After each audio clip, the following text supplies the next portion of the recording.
Welcome to the Mobile Home Park Mastery Podcast, where you will learn how to identify, evaluate, negotiate, perform due diligence on, finance, turn around, and operate mobile home parks. And now, here is your host, the fifth largest mobile home park owner in the United States, Frank Rolfe. There's an old saying that when the tide goes out, you see who is swimming naked. This is Frank Rolfe with the Mobile Home Park Mastery Podcast. We're going to analyze what real estate sectors have been swimming naked in some cases for quite some time. And in light of COVID-19 and urban unrest, we're now seeing, and we can identify very clearly, who had their swimsuit on and who did not. So let's start with those who had been swimming naked. They had a business model that really wasn't working. It was masked by lots of prosperity for many years, but now suddenly reality is shown through and we find out that it wasn't a very good business model after all. Retail. The retail sector has done terrible. It is doing terrible. I'm not even sure if we ever will see bottom in my lifetime. It's so bad. What happened to retail? How did it go down the drain so bad? Well, first off, it's non-essential in nature. So we learned from the pandemic and future pandemics, and who knows, maybe we have this pandemic every flu season from now on. Retail is apparently not something that our nation values as an essential service. So basically, in times of trouble, it is not considered worthy of expending much risk to keep open. Equally disturbing for retail is the advent of internet shopping and the fact that most people today are buying more and more items online and don't really need those stick and brick stores any longer. Now, of course, when I talk about retail, I'm not talking about you buying something on Amazon, and there are real estate sectors that benefit from Amazon, such as industrial and warehouse groups that hold their merchandise while it's sent. I'm talking your good old mall, your good old strip center, the place that you might go to that big old department store to buy a dress or to buy shoes or a belt. Those things are really in tough shape. I've talked to some retail owners right now that are not getting even 20% collections on what had been formerly 100% collected and full strip or shopping center. Really, this is maybe the end of the road for much of that. They had said that 20% of all malls would close over the next 20 years. I think it's going to come a lot sooner than anyone expected. Next on the swimming naked list, office sector. What happened to office? It used to be so valuable. People cared about it so much. Well, once again, it's non-essential. So basically offices are built, those big, beautiful glass skyscrapers. They house people who apparently are not that important to America. And as a result, during every pandemic, I guess going forward, they'll be shut down.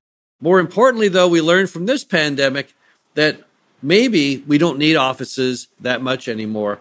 A lot of people learned to work from home using that self-quarantine time. Others learned that they can meet with people based on Zoom. I think now that people have a taste for working from home, they're not going to want to go back to the office. Therefore, you're going to see a lot less demand for office space, which will lead to greater vacancy and lowering rents. It's also a telltale sign that Sam Zell, who used to be the largest office building owner in America, who's very good at projecting cycles and risk versus reward, he dumped most of his office buildings years ago. So I think maybe he was a trend setter, a future thinker, a visionary, because he saw that sector was swimming naked and he got out of it. Next, you have self-storage. Now, self-storage comes in two components. I'm only going to put in the swimming naked category, self-storage in urban markets. What happened to self-storage? Well, clearly it's not really essential. And clearly a lot of Americans, rather than pay their $100 a month to store their goods, are going to cancel those lockers and sell that stuff off on eBay. And the fact that a lot of self-storage has been massively overbuilt the last few years, I think there's something like 2 billion more square feet that came online right in time for COVID-19, probably wasn't the smartest business plan of all time. So you also have, however, the more rural self-storage, which we'll come to in a minute. That is not going to be lumped into my naked category.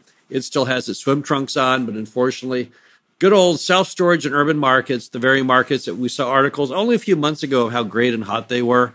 No, they're not. Then, next up to bat, we have the entire lodging industry, clearly swimming naked. In fact, not a shred of clothing whatsoever on. What happened to lodging? It was looking so good at one time, right? A lot of hotels going up and all kinds of good things going on. Well, number one, we learned from COVID-19, it is a non-essential item on a grand scale. In fact, all of travel was particularly beat up on during COVID-19, was found just to be of no real necessity for America to keep open, and they got shut down. So that was the end of that. On top of that, a lot of people are finding that they can do a lot of things they used to have to travel to do in conventions and meetings. Well, again, they can do that by Zoom. So they don't really need it anymore. It's just something that they can basically just do from home and not have the trouble and the cost of going on and doing the travel. And on top of that, there's been a whole lot of overbuilding and lodging. We've all seen it. We know all the new hotels that have gone up, all trying to race to be bigger and more expensive to capture your non-essential dollar. And now people have no longer non-essential dollars. So lodging, the swim trunks fell off long ago. Then you have industrial. Again, there's parts of industrial that are doing fine. Some are doing better despite the sea going out. I'm talking more about that non-essential industrial, the industries that were tagged as non-essential, which are now either completely shut down or doing a fraction of their former capacity. Those are not doing well at all. And then finally, high-end apartments. You know, I got sick to death of hearing all the time about this great new development for a new high-end apartment or a new micro apartment here and there, and always in big urban markets like Chicago or Boston and Manhattan, and then you can guess where this is all going. Not only are these the hardest hit areas from COVID-19, but also additionally, they house mostly non-essential workers. So when you add those two together, it's not pretty. Also, people found out from self-quarantine that apartments weren't that much fun. They couldn't be outside in an apartment, so they ended up being trapped inside, sitting in those four walls, deciding, I don't really like this place much anymore. So I think you're going to see huge problems with them. I know they're right now doing terrible on collections. Talked to some apartment owners who are only collecting sometimes as little as 50% of the rents, whereby they were collecting 100% before COVID-19. But I'm not even certain it's going to rebound. I'm not sure people are going to want to stay around in those cities where they know coming up soon we might have another resurgence of the pandemic. There's urban unrest. I'm just not sure that product is going to make it. I think that there's sometimes people develop a business model for the moment. It might have seemed kind of attractive, but it doesn't necessarily age well. Now, on the not naked front, here are the folks who had their swimsuits on the entire time. Basically, anything in the affordable housing sector, apartments, of course, those who house apartment people, predominantly on Section 8. Most of those people are already on a government subsidy. The rent comes in no matter what. So pandemic or not, it's all okay. Plus, as Americans have been losing their jobs and losing their businesses, they need more affordable housing. So I think apartments that cater to affordable housing have been doing fairly well, keeping the occupancy high, collections high. Another group, of course, us here at Mobile Home Park Mastery Podcast, our favorite sector, mobile home parks. Why are they doing so incredibly well? Well, number one, most of our customers are in essential services and or they are also retired, so they're not as at risk in the employments that were shut down with the non-essential services during COVID-19. Also, just to look at the location of mobile home parks, they're traditionally in non-urban markets. You don't find any mobile home parks in the middle of Boston or New York because when the land gets valuable, mobile home parks always get torn down and redeveloped. We're just on one story. We're not multi-story. Also, we're in a lot of flyover states.